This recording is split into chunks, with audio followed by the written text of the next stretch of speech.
Hey, it's Dan here at Buffyfest, and we're at New York Comic Con with Rebekah and Christos Gage. So, everybody has been really going nuts. They love what you're doing with the comic. Was there an intimidation factor for you guys when you started going into such a big franchise? Yeah, definitely. I hadn't really done anything this well known before, anything with this kind of sales, and just going into a series where the fans are so passionate about the properties was really intimidating. And I actually thought about just pulling out at the last minute from the testing process when they were kind of reviewing artist portfolios, and they were having me do a lot of character designs and likeness tests, and I thought about several times emailing Sierra and saying I just can't do it because it was so difficult at first. But the learning curve was very steep, but I'm on a plateau now, I think. So it's been really great. It was intimidating for me too because I know how much these characters mean to people, and I didn't want to screw up something that meant so much to them.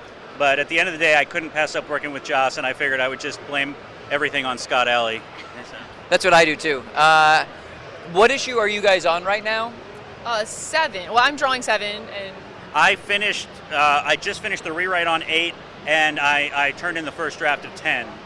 Can you tell us what you're doing thematically with Angel this year? Or I guess for the next 2 years?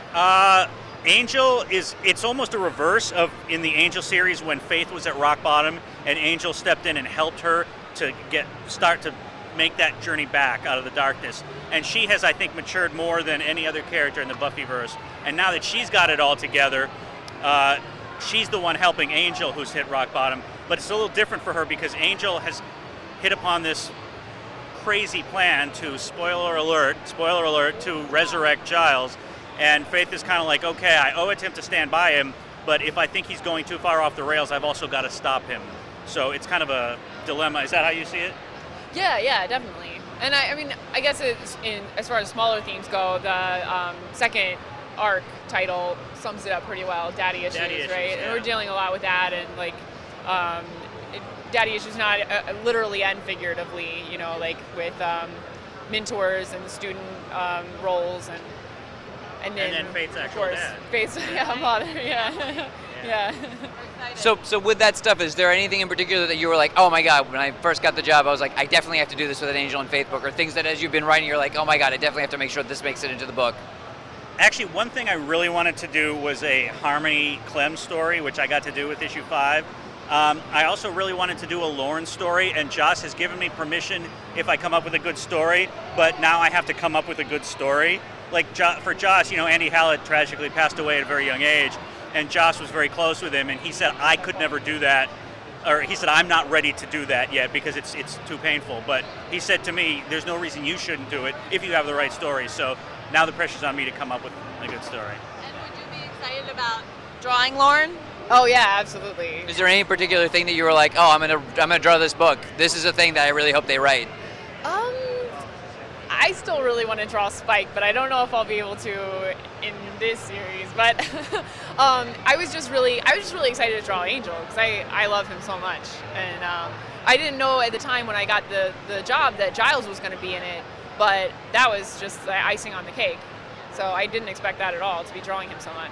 And what you guys have drawn and written so far, is there anything that jumps out at you that was especially challenging to write, that you had to do a couple drafts of, or that you had to kind of do the pencils over a couple times, or things that you really love doing?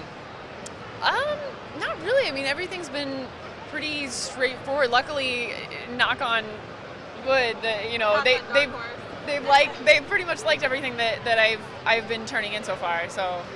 For me, it's just the British dialogue, the British English, and not making it sound like, an old Benny Hill episode, which is what I grew up watching. And not having, I know I'm going to mess it up, but, I don't want the Brits to read it and wince on every line.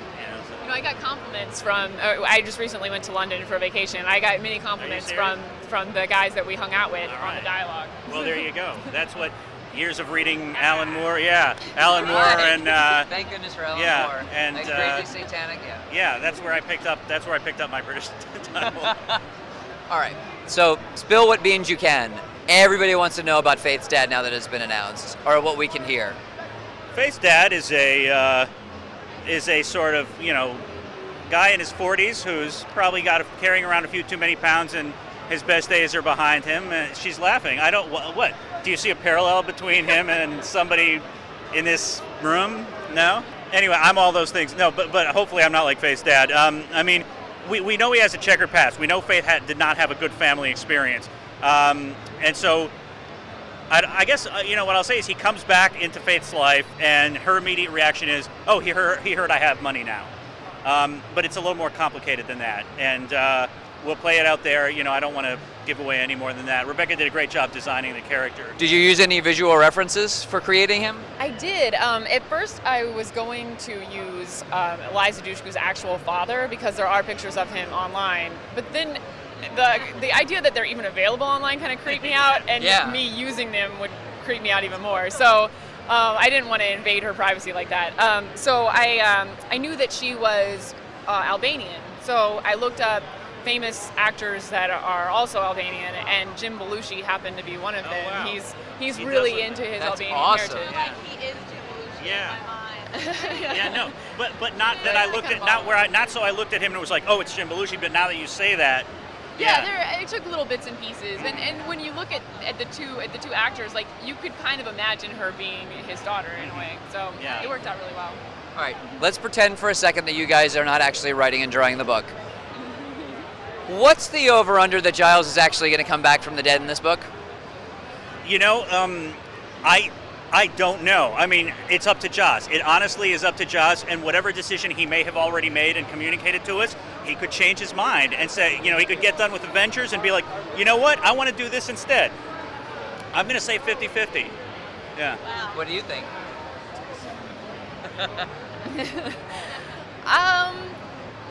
I would say 50-50 as well. Maybe leaning a little bit more towards that he will get brought back. I honestly don't know. I can say that honestly. I don't know that far in advance what's going on. But I'd say 100% that it's not going to turn out as well as he thinks it will if it does happen. It's going to be some messy complication to it. Well, yeah. That's Joss Whedon's universe. Yeah. Well, all right, and finishing up on Giles, I know Faith has been saying in the book, as of issue 2, it's the last one that came out, that she's totally against the idea of Angel trying to bring him back. Is she going to be tempted? Is she going to change her mind a little bit? Because there's a possibility that it might actually be possible. Well, I mean, if I'm Faith and I get to the point where it looks like Angel has worked it out to the point that, oh my God, he could actually do this and it would work out right, then of course she'd probably want him to come back.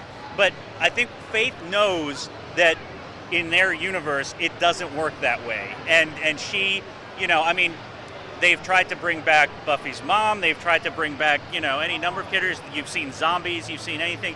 But even with Buffy, where it worked out pretty well, she was miserable for a long, long time.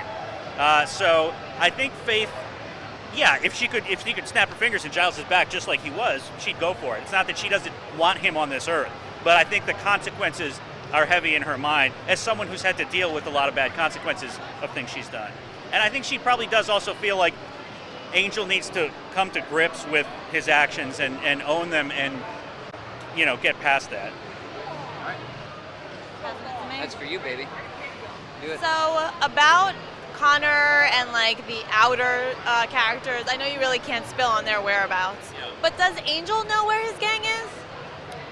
Angel knows where Connor is. I don't know that Connor knows where Angel is. He might not. I think Angel at this point pretty much feels like Connor is much better off without Angel in his life. So that's about all I can say. As for the others, do they know where Angel is? Illyria probably could get to him if she wanted to. She probably doesn't care. But, it's a case-by-case type of thing. So you said in the panel that you were just talking about bringing in other characters, other known characters. Can you share anything about that? I cannot. Combe passed. Oh, well, okay. One member of the Scooby Gang will appear in Angel and Faith. Ooh. Yeah, I think we've said that before. Oh. But Male or female? I have nothing further to say than that. It won't be Buffy. All right. So how involved has Joss been since he's working on the Avengers? Since that initial summit, have either of you had interaction with him? Yes. Since he was very involved before he started actually physically shooting Avengers, since then it's been very short emails primarily, where actually before he started shooting Avengers, even after the summit, we did talk on the phone a few times. Since he's been shooting Avengers, it's really more like we send him everything, and if he has something he wants changed, he lets you know. But it'll be like, I mean, he's actually very involved with everything, like story arc titles. Like I will come up with a list of story arc titles, send them in, Live Through This, which is the first arc, is the one he picked out of several others, some of which were pre-existing. The great thing is you send him this list and he's like, oh no, we used that one, we used that one, we used that one, pick that one, Yeah. He knows it like I know the Avengers Academy characters, Right, of course. So it's great. I mean, he's a great resource. Obviously, it's dialed back a bit since he's been shooting Avengers, but I anticipate that when he's done, it'll ramp up again. And how about you? Pretty much same deal? Yeah, I don't think he's had much reason to contact me directly so far. He did send me one really nice email directly to me just saying, thanks for working on the book, and I really dig the pages so far. That was like probably the best moment of my life. I had to read it so many times to even believe that it was from him. Wow. But mostly I just get forwards from Scott that came from Joss or his assistant. So yeah. I know you just spoke a bit about theme with Dan, but in one word, how would you describe the theme of this season so far, or until the end? Consequences. I guess redemption, but that's such a common theme in all of Angel's stories. So yeah, I like consequences. Yeah. And last question, I know that you had to cram through all these seasons in a short period of time, so you just watched everything. Yep. And your fiance was a fan and roped you in. So what is your favorite season of Angel? I don't know if this is true for Rebekah. For me, watching them all in a row like that, I can't remember what's happened in which season. Can't Honestly, distinguish? no, I can't. Do you have like a favorite moment, something that really stuck out? You were like, that was awesome. What I loved was the way Joss and his writers and actors would focus on character like the Zeppo episode, which focused on Xander. I thought Buffy, was so brilliant because it's a Xander-focused episode. They could have just played it for comic relief, but so much happened that was consequential for him, for Faith, And then in the meantime, there was this big earth-shattering conflict going on that we didn't really see, but I never was like, I wish I was seeing that. I wanted to know what was going on with Xander. Just the way he brings the characters to life so that you know them as people. I think that's why people get so invested in them. And why if something happens that they don't feel is consistent with the character, even if it's something Joss does, they'll get all over him. They'll be like, no. Like a lot of people are like, wait, was Angel trying to destroy the world with Connor in it? What kind? Angel wouldn't do that. Wouldn't do that. And actually, I addressed that in, of all places, issue 5, which is a pretty funny, harmony-oriented issue. So the answer is no. He wasn't going to destroy his son. But people feel that invested in the characters because they feel like they know them. It's like you're like, no, I'm sorry, my brother wouldn't do that. Right. So, how do you How about feel you? about it? Favorite season of Angel? Oh yeah, I'm the same way. I can't remember what seasons they are, but I'm very easy. I just like episodes that make me cry. Me too. So I think for a lot of people, thanks. The typical episode in Buffy is the body, but the one that really got me the most was, I don't know if it was the one right after or the second one after, but where they resurrect Joyce. Oh, Forever, right? Yeah, and she comes to the door, but you never see her. Oh, yeah. And they tear the photograph at the last moment. Like that was just so harrowing to me, and it sticks with me. Scary one, yeah. Chills, And great. like just the thought of always having that in the back of your head that like she was there, found the door, and you never got to see her. And then in Angel, I loved Cordelia so much. Especially, Me too. I'm a sucker for characters that you're supposed to hate at the beginning and then you end up loving.